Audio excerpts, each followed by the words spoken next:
Cuando se calma el bullicio de la ciudad y se van apagando las luces de la casa, se enciende la luz del entendimiento. Desde este momento comienza Puerto de Libros, Librería Radiofónica, programa que contiene todos sus elementos tipo A. Puede ser escuchado por niños, niñas y adolescentes sin la supervisión de padres, madres o representantes. Comienza Puerto de Libros, Librería Radiofónica. Este programa llega a ustedes con el apoyo de Puerto de Libros, Librería de Autor. Consulta todas nuestras ofertas en nuestras redes sociales @Puerto de Libros. Sultana del Lago Editores, empresa zuliana de servicios editoriales. Conviértete en autor. Contáctalos en su página web sultanadelago.com.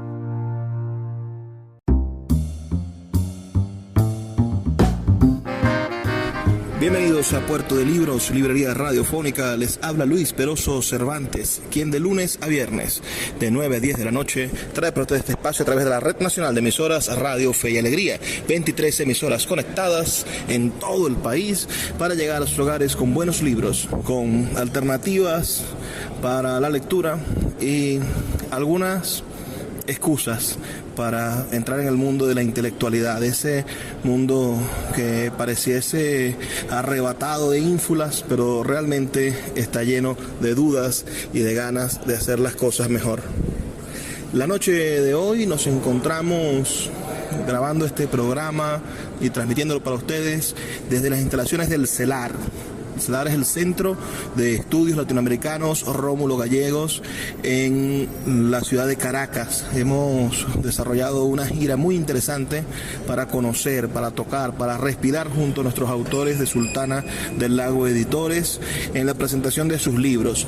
Como ya sabrán, es una labor de 5 días y 37 libros. La noche de hoy hablaremos sobre uno de ellos, un libro por demás interesante y un autor que, según Álvaro de Marco, despunta como una de las voces más prometedoras de la literatura venezolana. Me refiero a Paul Peláez, autor de Las diversas formas de lo falso. Buenas noches, Paul, por favor, dale un saludo a nuestra audiencia aquí en Puerto de Libros, Librería Radiofónica. Hola, buenas noches, Luis, a tu público, a la audiencia. Muchísimas gracias por el espacio, por la oportunidad de haber publicado con Sultana. Y nada, muy contento de estar acá el día de hoy o la noche de hoy, para compartir un poco sobre lo que es la literatura y hoy lo que nos atañe, un poco hablar sobre el libro que he escrito. Mira, hay un libro que publicó, quizás jugando adelantado, la gente de Banesco. Banesco tiene una serie de libros que se llaman Nuevas Voces.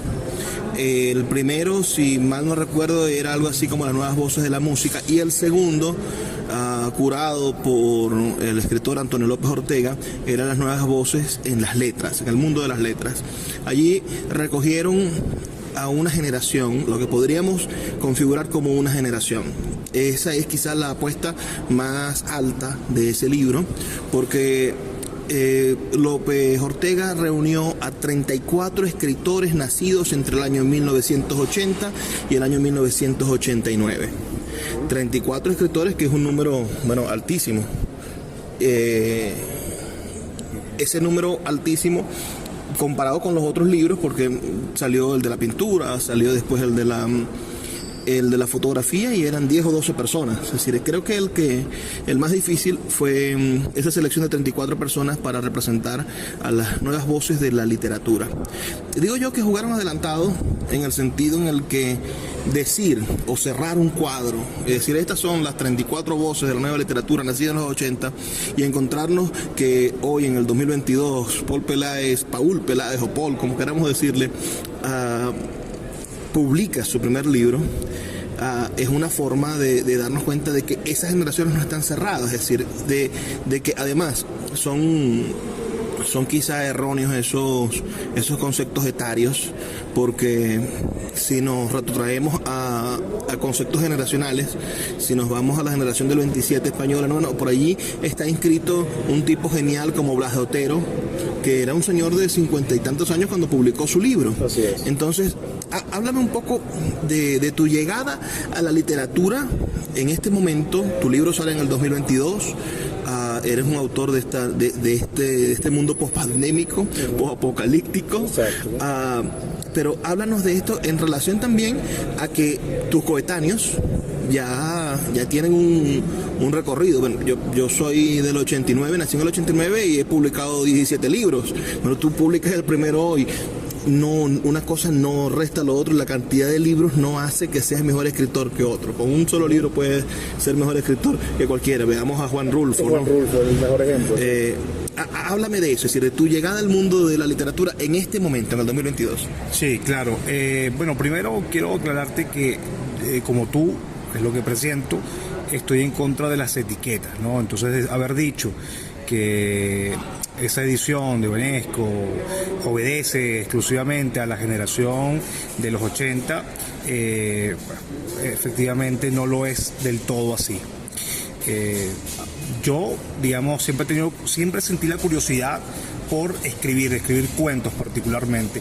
Y yo me di cuenta, y yo creo que eso también lo menciono en el prólogo del libro, yo estaría cursando creo que 8º grado, y los cuentos de Julio Garmendia me impactaron muchísimo.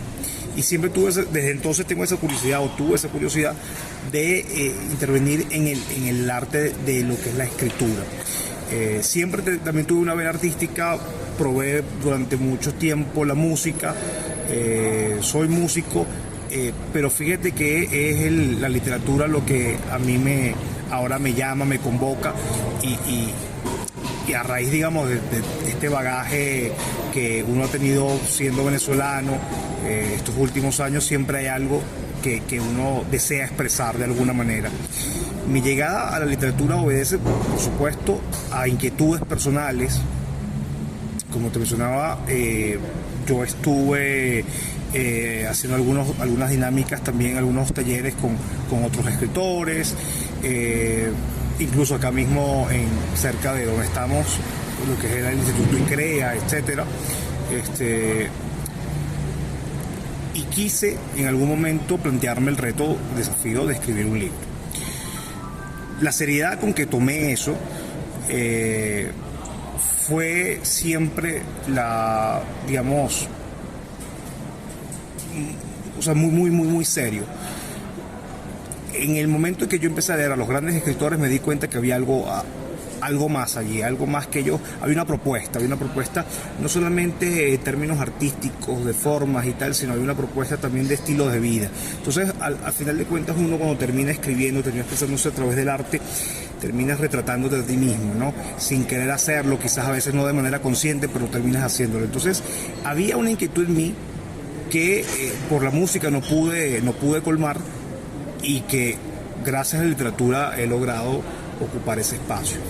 Estuve haciendo los talleres, leyendo seriamente a todos los maestros que era posible leer, tanto nacionales como latinoamericanos, etcétera.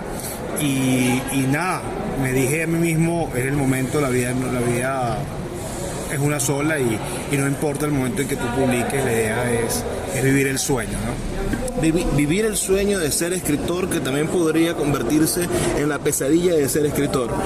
Me recuerdo yo a una persona a la que quise mucho, la poeta María Cristina Solaeche Galera, que publicó sus 2 primeros libros, y yo la incitaba a que publicara un tercer poemario, que hiciese otro libro. Finalmente hizo un libro de ensayos, pero yo le preguntaba que por qué tenía reticencia a seguir publicando, y me decía, porque tengo el closet lleno de libros.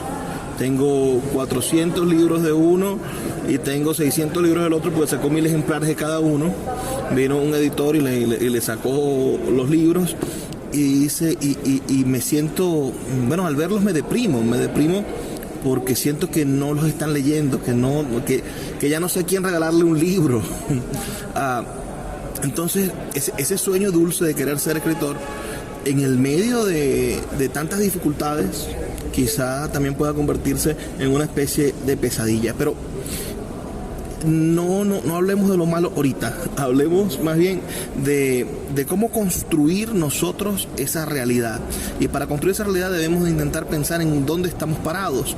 Y por eso te preguntaba al principio de la conversación tu fecha de nacimiento, y el año 1984 me parece un año proclive, bueno, para reflexionar un poco sobre el país. Es un año terrible en el sentido en el que el año anterior ha ocurrido el Viernes Negro.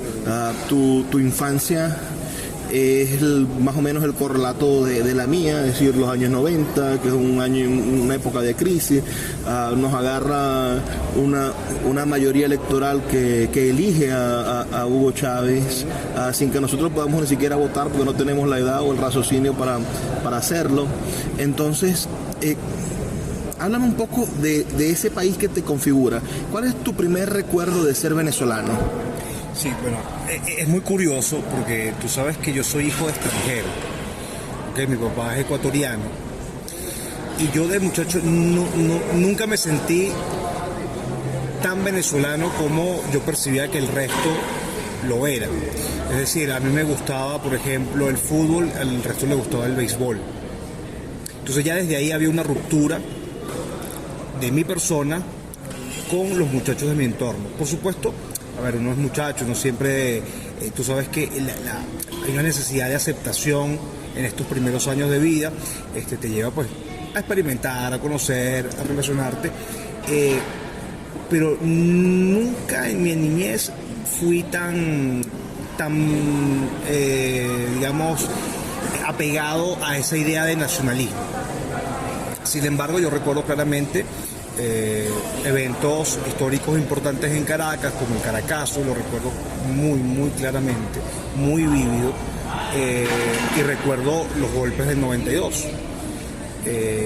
Recuerdo que Venezuela era un país ya convulsionado. Venezuela, pero en paralelo, fíjate tú la curiosidad, era tal mi felicidad en mi casa, con mi familia, con mis amigos, los amigos de la cuadra, que al margen de la situación que se podía sentir, que recuerdo que había saqueos y todo este tipo de cosas, yo invertía mi tiempo en jugar y divertirme y pasarla bien.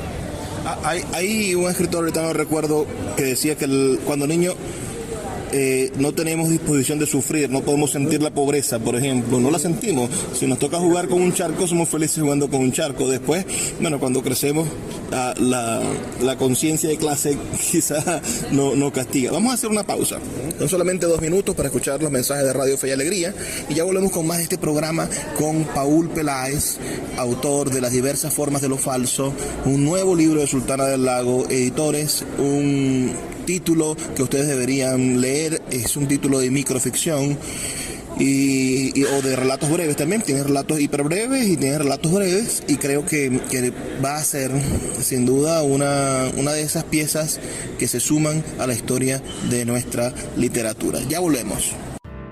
Escuchas Puerto de Libros con el poeta Luis Peroso Cervantes. Síguenos en Twitter e Instagram como @Librería Radio.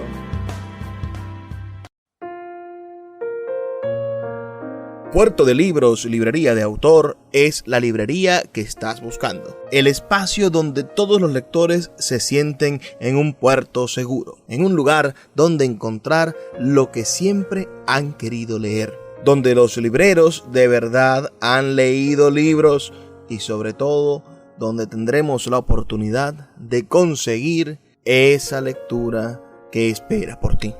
Estamos en el Teatro Varal de Maracaibo y próximamente abriremos de nuevo nuestra sede en la Vereda del Lago. Pero puedes adquirir libros en todo el país a través de nuestra página web www.puertodelibros.com.be o nuestra cuenta de Instagram @puertodelibros. Puerto de Libros, librería de autor, la librería que estás buscando.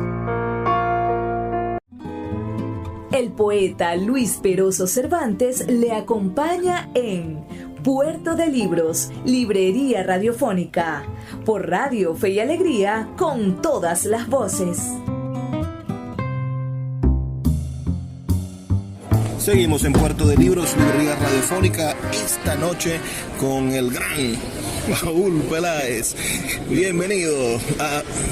Bueno, cuando uno dice así el gran y utiliza esas cosas grandilocuentes, pareciese que estuviese quizá en algún momento siendo irónico, ¿no? Pero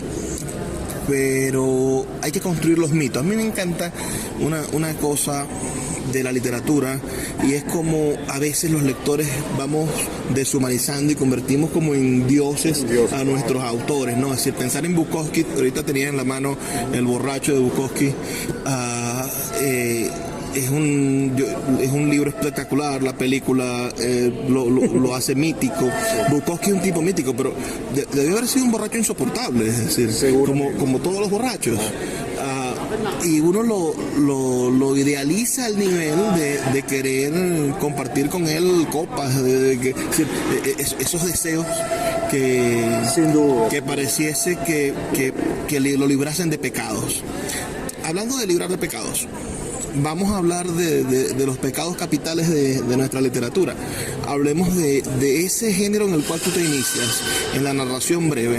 Tenemos grandes maestros en narración breve en Venezuela. Mira, desde Alfredo Armas Alfonso hasta la actualidad, pasando... Mencionarte a Nodio Quintero, que es uno de los, para mí, de los pilares fundamentales de la literatura, sobre todo de la cuentística venezolana. Ese es un ejemplo de un hombre espectacular en su escritura, pero te sientas al lado de él y no puedes sacarle una palabra. Es así, es muy tímido o muy reservado. Quería hacerte mención que sobre estos calificativos de grande y tal, hay un dicho que dice, uno primero soba al caballo, le soba primero el lomo para después montarlo. Entonces uno va precavido siempre con los halagos, ¿no? Sin embargo, no termina de creerse la película. Yo creo que es lo mejor que podemos hacer, más allá de personificar una imagen pública. Somos arte y parte. Es decir, yo puedo ser sin duda alguna una figura visible, pero no puedo dejar de mi esencia de lado. ¿Okay? Sobre el cuento, yo creo que ya te mencioné a Nodio Quintero, para mí uno de los, con un imaginario envidiable, además, ese imaginario del campo. Yo siento a veces un celo de esas imágenes tan poderosas y cautivadoras que genera el Nodio Quintero en sus cuentos. Te podría mencionar Arturo Uslar Pietri. Para mí Arturo Uslar Pietri sin duda es uno de los maestros que mejor llegó a conseguir el género del cuento, y sin duda un libro de cabecera, Rajatabla, ¿no? Para mí. O sea, vamos a hacer un recuento. Me hablas de Nodio Quintero, profesor de la ULA, especialista en literatura japonesa. Recientemente, quizás hace unos 3 o 4 años, Candaya, una gran editorial española, publica sus cuentos completos. Sí. Después me nombras Arturo Uslar Pietri, que sin duda es uno de los grandes maestros de nuestra literatura. Allí ustedes podrán revisar en internet su cuento, para mí, uno de sus cuentos más famosos, Lluvia, sí. ese maravilloso cuento mágico donde se presenta un niño que cambia una realidad. Algunos dicen que es una especie de metáfora del Espíritu Santo. Hay un montón de ideas, pero que es un cuento que está entre los cuentos fundamentales de la literatura en español. Así es. Y su libro Barrabás y otros relatos, que es el libro iniciador de la vanguardia narrativa en nuestra literatura. Que por cierto, Jesús Semprún, el crítico literario, le hizo la vida imposible por ese relato, y fue la manera en la que hubo un cambio generacional, ¿no? Porque cuando tú te resistes a las nuevas generaciones terminan estrellándote contra la pared. Siempre es así. Y por último hablamos de Luis Hilton García. Sí. Es decir, esto podría ser un pastiche ideológico interesante. Sí. Luis Hilton García, que es de los que se ha nombrado, quizá uno de los que tengan mayor vinculación ideológica, pensémoslo, a pesar que Uslar Pietri fue muy activo cuando entró a la presidencia, etcétera. Pero Luis Hilton García es un excelente narrador, y este libro que nombras, Rajatabla, es sin duda una pieza fundamental de la narrativa breve. No sé cuántos cuentos tendrá Rajatabla, 60, 80 cuentos, y es un monumento a la escritura, porque mantiene un tono narrativo, se ve que hay una idea de que el libro de cuentos no es solamente pegar cuentos diversos y que salga lo que salga, sino que obedece una unidad. Cuéntame un poco de tu libro. ¿Cómo se construyó las diversas formas de lo falso? Bueno, fíjate, yo te nombro estos tres escritores, ¿ok? Porque existe en mí una idea ya de la diversidad, de ahí el nombre, ¿no? Ya, esos son las raíces del nombre del libro. ¿Qué surge? Yo quería construir un libro que tuviese texturas, diferentes texturas en cuanto a ritmos, en cuanto a estructuras, en cuanto a géneros. Como bien lo dijiste, había relatos breves, había microrelatos, hay un relato largo. Entonces, he tratado, además de tener relatos con estilo un poco más tradicional, también hay mucha experimentación en el libro, ¿no? Entonces, lo mencionaba Álvaro el otro día, hay un poco de juego tipo cortasariano, quizás, pero ese estilo cortasariano o esa búsqueda de juego obedece no a la imitación o a la búsqueda de similitudes con otros escritores, sino obedece a preguntas genuinamente internas, individuales. Yo recuerdo la primera vez que me di cuenta de esto fue porque alguien más me lo comentó. Un amigo, también poeta, me dijo que estás haciendo las mismas preguntas que se hizo Cortázar. Entonces, cuando yo te menciono estos primeros tres escritores, es porque cada uno tiene una particularidad, tiene una voz particular, y a mí se convoca cada una de ellas. Fíjate, el libro Rajatabla, a pesar de que es verdad, existe una unidad en el libro, pero también el libro experimenta con ritmos, con el idioma. O sea, hay una experimentación allí que me pareció muy interesante. En cambio, el trabajo de Arturo Lerpetri, por ejemplo, es la búsqueda de metáforas, no García Márquez, pero tiene una convocación de imágenes poderosas, de uso de recursos como el símil, la metáfora, etcétera, que a mí me llama mucho la atención. O sea, es un tanto retórico, pero a mí me gusta la retórica. El uso, de hecho, en el libro se van a dar cuenta que hay un uso, espero que sea acorde, que sea válido con respecto a la retórica, y después tienes un imaginario mágico, fantástico, los cuentos de Enodio Quintero, que lo hace también con una voz muy particular. Entonces, todo esto me convoca a mí a hacer un libro que esté lleno de todas estas ideas, de todas estas sensaciones que cada uno de ellos produjo en mí. Quería yo también regalarle eso a mis lectores, que cuando acudan a mi libro no solamente vean una historia, sino que también tengan diferentes experiencias en el momento que aborden cada uno de los textos que compone pues, el libro. Mira, pienso, si mal no recuerdo, una novela de Enodio Quintero corta, una novela corta, La piel del jaguar, creo que es el título, y también juega con esas ideas de lo absurdo, de lo mágico realista. Creo que allí podría estar el quid de una nueva narrativa. Y cuando digo una nueva narrativa, bueno, en Poe siempre, no sé por qué desde el siglo XX andamos siempre buscando lo nuevo, ¿no? Pero esa búsqueda de lo nuevo es también una búsqueda de nuestras propias posibilidades de transformarnos a través del habla. Porque cuando nosotros nos hablamos, cuando nos definimos oralmente, bueno, tenemos la capacidad de ir midiéndonos e irnos transformando. ¿Cómo cambió las diversas formas de lo falso a Paul Peláez? ¿En qué te cambió?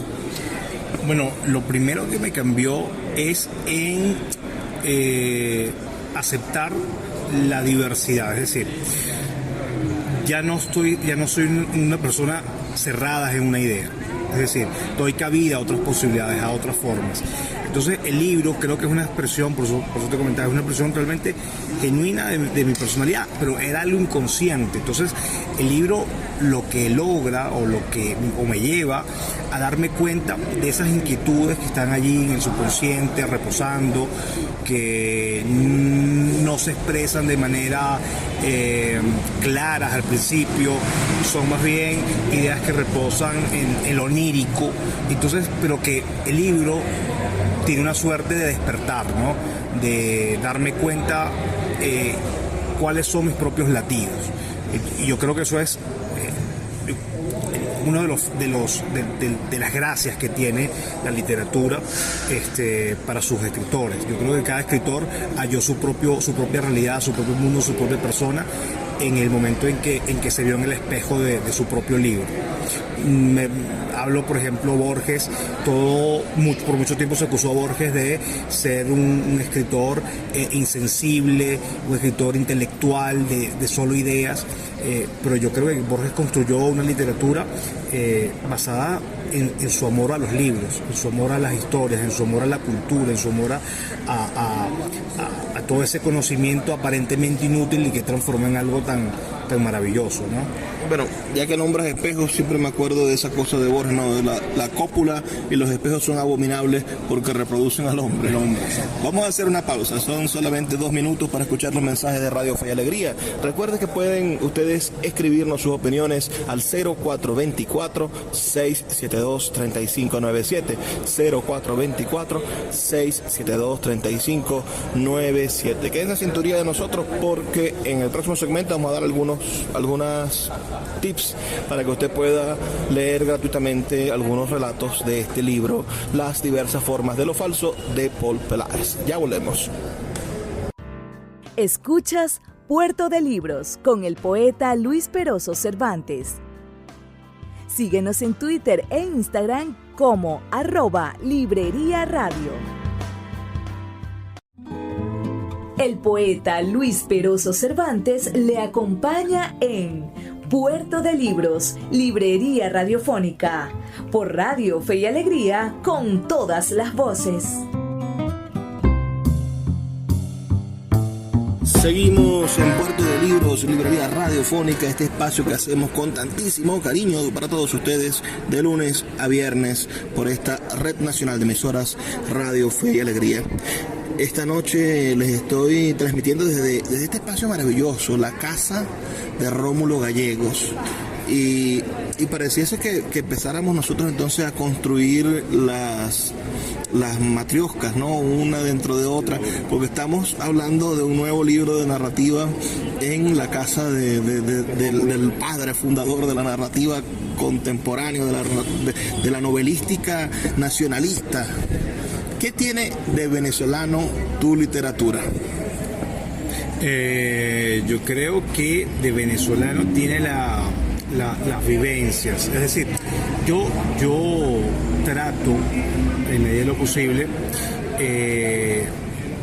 de plasmar estas vivencias caraqueñas en mi libro, ¿no? Hay algunos cuentos que lo tienen bastante bien marcado. Me hubiese gustado incluir algunos otros cuentos, por ejemplo, de vivencias mías de la niñez, pero creo que rompía un poco con la estética del libro, la unidad del libro, en términos de estos géneros de absurdo, fantástico. Creo que esos cuentos eran más de corte realista y finalmente quedaron fuera. Pero sin duda, un hombre, un individuo es la suma de sus vivencias, ¿no?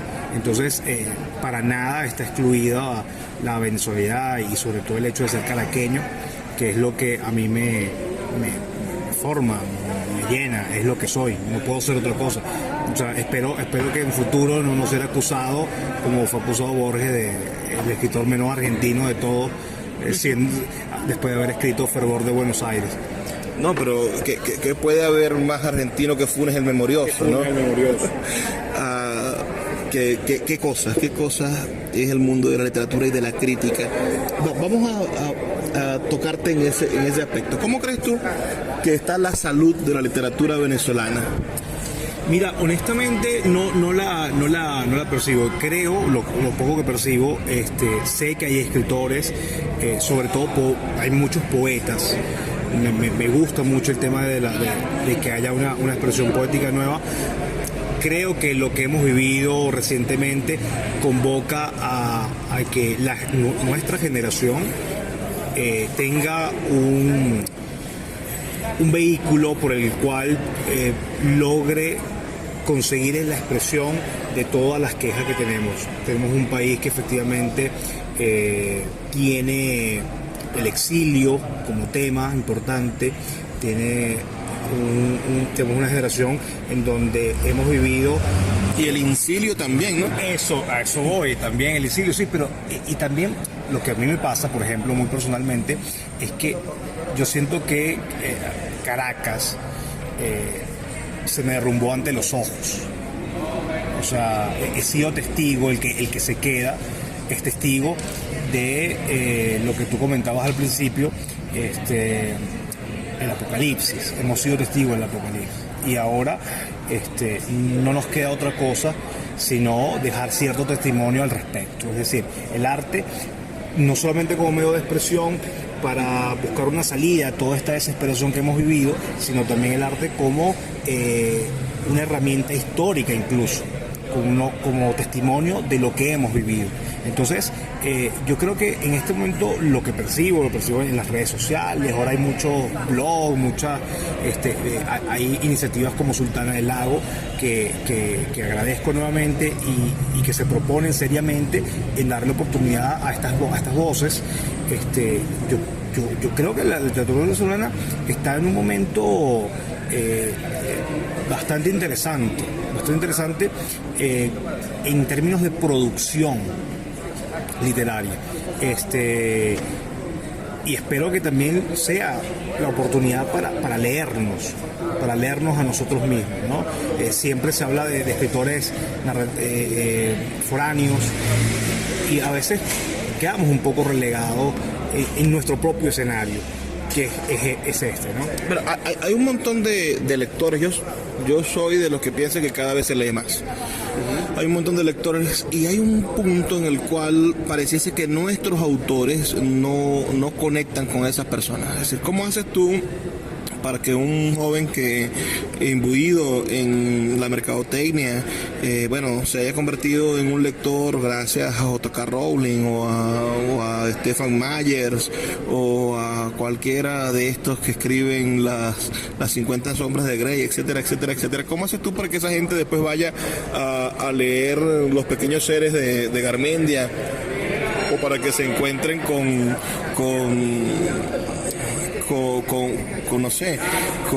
Adriano González León, etcétera? Es decir, ¿por qué la literatura venezolana parece que está desasociada, desconectada de una realidad vivencial? Y lo otro es también que hay momentos en que la literatura se convierte en una quejadera y en un reflejo de la realidad telenovelesco. Es decir, lo digo en autores que escriben telenovelas.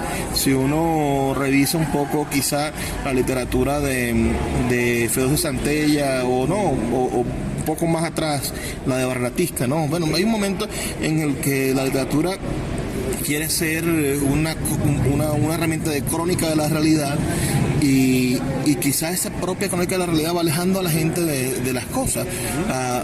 ¿Qué opinas tú sobre eso? Si tú crees ¿qué necesita la literatura venezolana para acercarse a los grandes públicos? Sí, bueno, yo creo que suceden varias cosas. Lo primero es que estamos creciendo, sin duda alguna, en la época del Internet. O sea, el Internet nos opaca. Las primeras referencias que pueden tener muchos de estos jóvenes son libros y escritos que sean populares en estos espacios. ¿Por qué nuestra literatura no es popular en estos espacios? Eso es una pregunta que tenemos que hacernos y deberíamos revisar al respecto. Es decir, ¿por qué nosotros no podemos ocupar esos espacios de igual manera? Lo estamos haciendo, y si lo estamos haciendo, ¿de qué manera lo estamos haciendo que evita que nuestros jóvenes acudan a nuestra literatura? Lo otro, efectivamente, yo estoy de acuerdo contigo creo que también las temáticas están un poco desgastadas.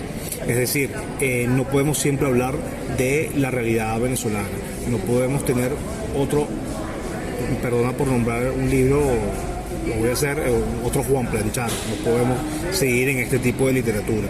Yo creo que, de hecho, mi intención también con mi libro es romper un poco eso, o sea, es ofrecer textos que habiten en lo absurdo y habiten en lo fantástico, en lo real mágico, en el realismo mágico, en otro tipo de sensaciones, o por lo menos que logre despertar otro tipo de sensaciones en nuestros lectores, con la finalidad de que también se vean seducidos por la literatura, que entiendan que la literatura no es solamente Doña Bárbara, y con el perdón del maestro que hoy estamos en su casa, no quiero profanar su casa hoy, pero la literatura también es otra cosa. Ya profanaron sus huesos, no te preocupes. Bueno, es verdad.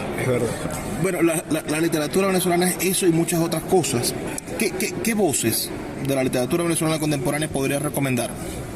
Pensamos, siempre dices aquí a la literatura venezolana contemporánea y la gente recurre a Zúñiga o nos nombran a Barratisca, a algunos, los más leídos quizás nombran a Armando José Sequera, que es un grandioso escritor contemporáneo nuestro, pero hay nuevas voces. Háblame un poco de lo que conoces tú de este panorama de nuevos escritores. Bueno, hay ahorita narradores, ahorita se me escapan algunos nombres, pero te voy a mencionar uno, y no porque sea la entrevista con Sultana del Lago, pero me parece que las novelas de Álvaro Di Marco son un punto de inflexión importante. Tiene un estilo muy particular, muy propio, y que no solamente, te regala toda una experiencia al momento de tú leer. Son novelas trepidantes, novelas que con profundidad en sus personajes, muy bien construidas, y que tienen una propuesta en términos de estilo bastante interesantes. Por supuesto, ahora se me escapan algunos nombres de narrativa, pero por ejemplo te podría mencionar también en poesía a Oriol de Angelo, por ejemplo. Me cae muy mal ella. Es un tanto, tiene sus cuestiones feministas y todo ese tipo de cosas, que no estoy mal. A veces hace sus puntos puntos de inflexión, pero me parece que su trabajo habla mejor de ella que a veces ella misma lo pudiese hacer, ¿no? Esto con todo el respeto, pero me parece un trabajo interesante. Indira Carpio, por ejemplo, tiene también un trabajo muy interesante. Es una mezcla entre poesía, narrativa, crónica. Tiene un trabajo digamos, de mestizaje literario muy interesante. Es alguien también que yo recomendaría con los ojos cerrados. Mira, vamos llegando al final de este segmento. En el siguiente me gustaría que nos adentráramos un poco en tu leitmotiv, en tu manera de pensar y de ser, pero antes de eso me gustaría hacer algunas reflexiones sobre este mismo problema. Yo creo que hay en la literatura venezolana actual la oportunidad de convertir a los márgenes en los nuevos cánones. Hay una gente que ha estado gobernando nuestra literatura desde preceptos académicos, otros desde preceptos de poder o de políticos.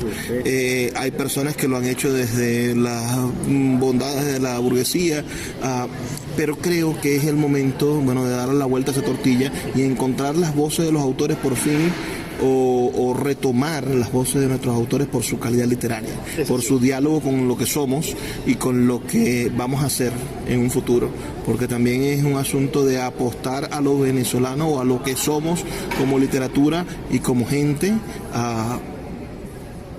como una forma de reafirmar lo que queremos, porque si bien el asunto de la diáspora está presente en nuestra historia, yo leo en muchos autores de la diáspora contemporáneos, bueno, un desdén sobre lo venezolano y sobre nuestro proceso identitario que es válido, ¿no? Pero que esa negatividad, esa intención de destruir, de descalificar, de desconstruir para construir un ser antipatriota, o no digamos patriota, que esa palabra también es un poco alérgica a, digamos, un ser sin terruño. Pero yo creo que eso tiene más que ver con la propia experiencia de cada uno de ellos. Es decir, no es sencillo estar fuera, sentirte de alguna manera expropiado, pero la expropiación no viene por un hecho meramente material, sino también viene un hecho de identidad,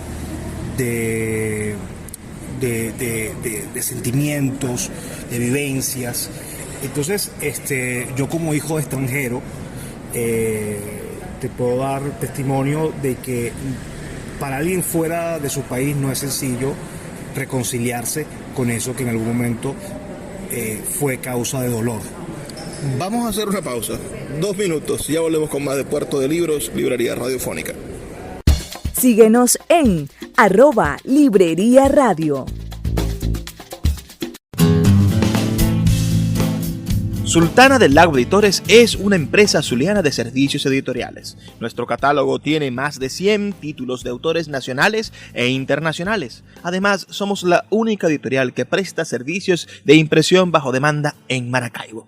No necesitas invertir en grandes tirajes. Tus lectores pedirán tu libro, nosotros lo imprimiremos y tú obtendrás regalías. Por ello, también editamos internacionalmente en Amazon y Google Play Books. Conoce más en nuestra nueva página web www.sultanadelago.com o siguiéndonos en Instagram como @sultanadelago.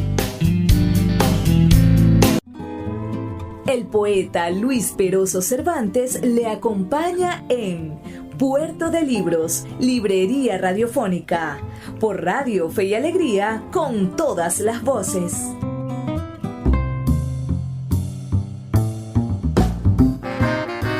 Llegamos ya a nuestro último segmento aquí en Puerto de Libros, Librería Radiofónica, esta noche con el escritor venezolano Paul Peláez, autor de Las diversas formas de lo falso, editado por Sultana del Lago Editores y presentado recientemente, el pasado 20 de abril, en la Biblioteca de los Palos Grandes, en la Sala Eugenio Montejo, a sala llena, con aplausos, pitas y barras cuando se hizo el bautizo de este libro. Y buena parte de esas personas no habían leído el libro, así que no los culpamos por eso. Tuvieron la posibilidad de aplaudirlo de esa manera. Es curioso asistir a la presentación de un libro, aquella cosa eufórica, pero no has leído el libro, no sabes lo que está aplaudiendo. No es como ver una película, cuando terminas de ver la película, bueno, aplaudes y tal. ¿Qué pasa? Me interesa ese diálogo tuyo yo hablo de las narrativas, es decir, uno tiene que crearse un storytelling, tiene que crearse un leitmotiv para poder resistir. Yo entiendo que personas que se van, es decir, yo veo el canal de YouTube de Rodrigo Blanco Calderón o leo sus tweets y siento el desprecio que a veces comunica hacia las personas que se encuentran aquí, que se mantienen optimistas a pesar de, es decir, él tiene derecho de ser optimista en el extranjero, pero los que están aquí no tienen derecho de ser optimistas. Es un poco injusto. Lo mismo sucede con Oriet, por ejemplo, cuando me la nombraste, bueno, ella me cae muy mal porque, bueno, es una persona que despotrica de todo lo que se hace aquí, porque ella no está aquí para hacerlo.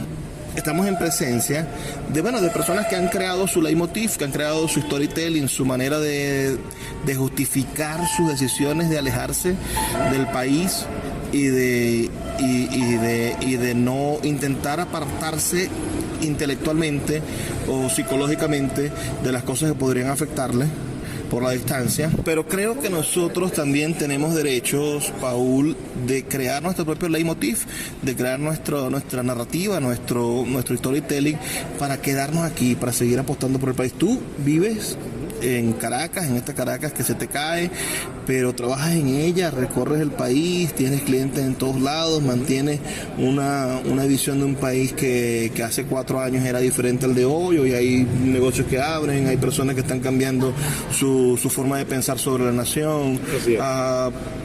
De cierta manera Venezuela no se arregló, como dicen los influencers, pero sí hay un cambio que hace viable el país y es también aquella apuesta real. Yo me planteo el hecho de las crisis, es decir, a los que les tocó vivir la Segunda Guerra Mundial, bueno, hubo gente que se quedó luchando y murió, y otra que sobrevivió, otra que se escondió, otra que se fue en barcos y se fue a otra parte del mundo, y cada uno tiene su narrativa.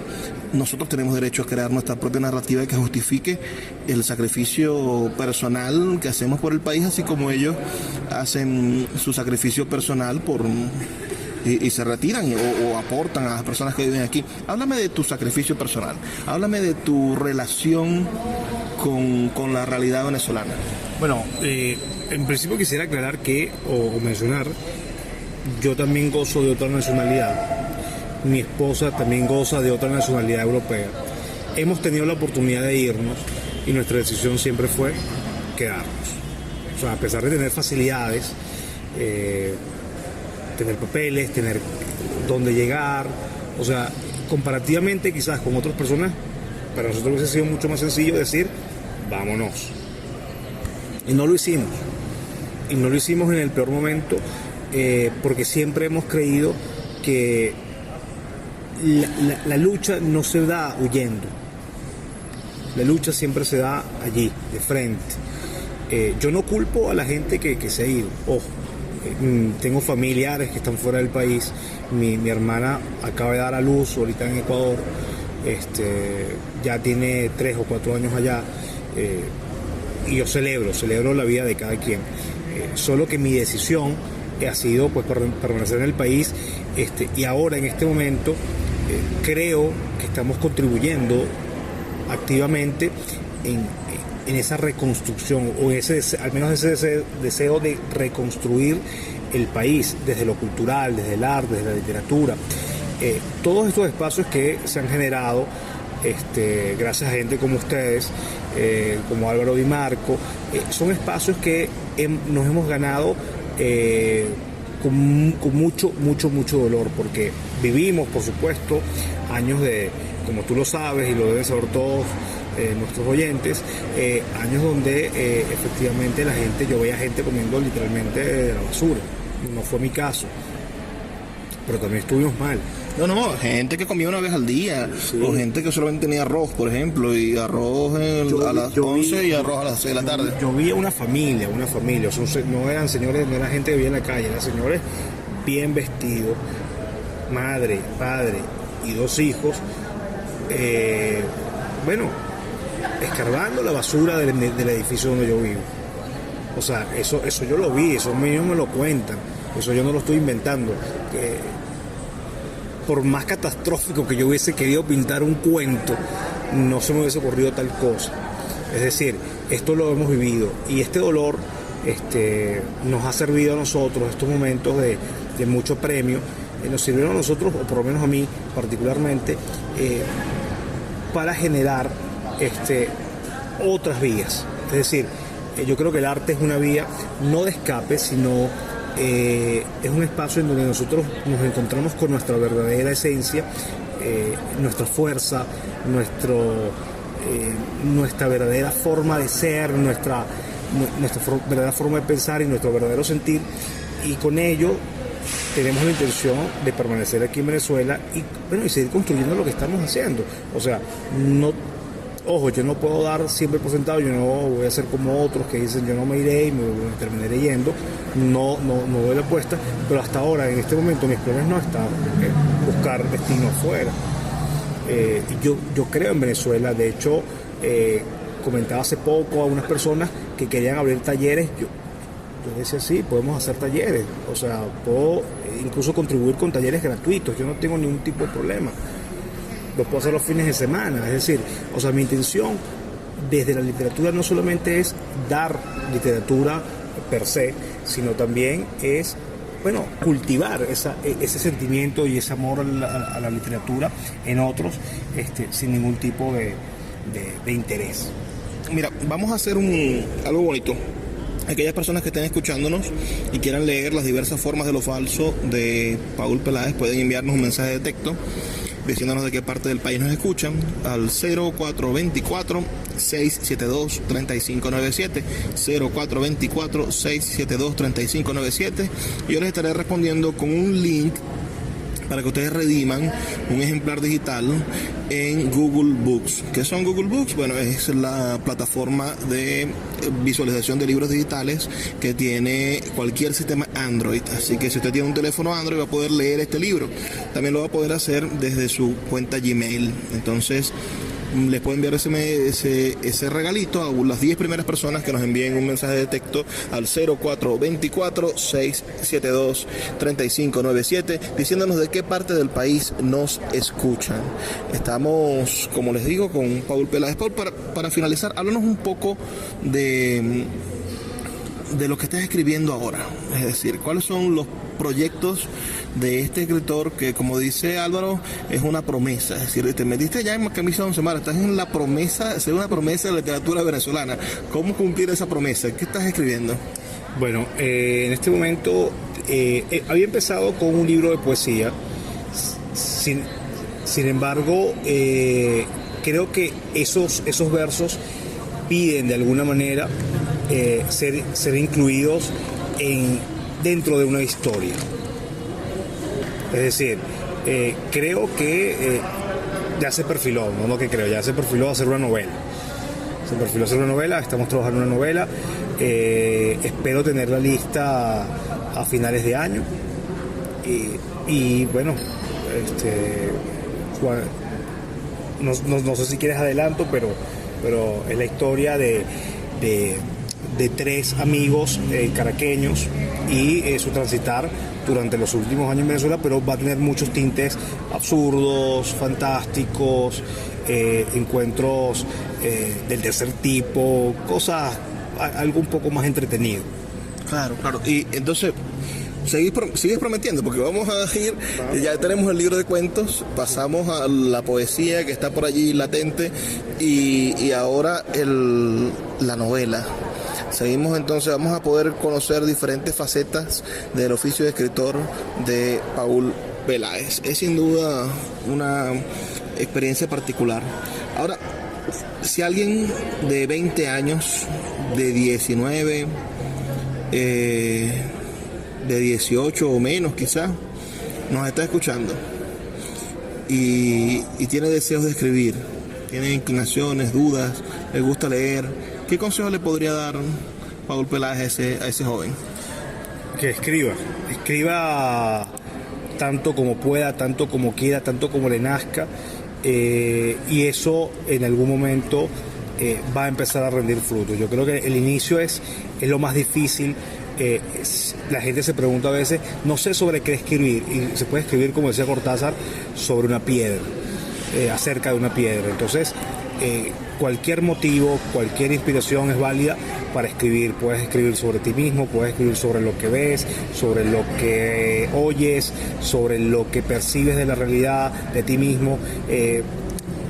Las fuentes son múltiples y siempre es válido cuando eso se transforma en un texto. Ha sido de verdad un placer conversar contigo. Este libro se encuentra disponible en Amazon, en Google Play Books, en nuestra página web sultanadelago.com, en la librería Calatos en Caracas y en la librería Puerto de Libros de Maracaibo. Hacemos envíos a todo el país y estoy seguro de que disfrutarán cada una de las páginas del libro de Paul Peláez, las diversas formas de lo falso. Es hora de despedirnos, pero debo recordarles que estamos aquí de lunes a viernes de 9 a 10 de la noche por la Red Nacional de Emisoras Radio Fe y Alegría. Les habló Luis Peroso Cervantes, quien les suplica que por favor sean felices, lean poesía.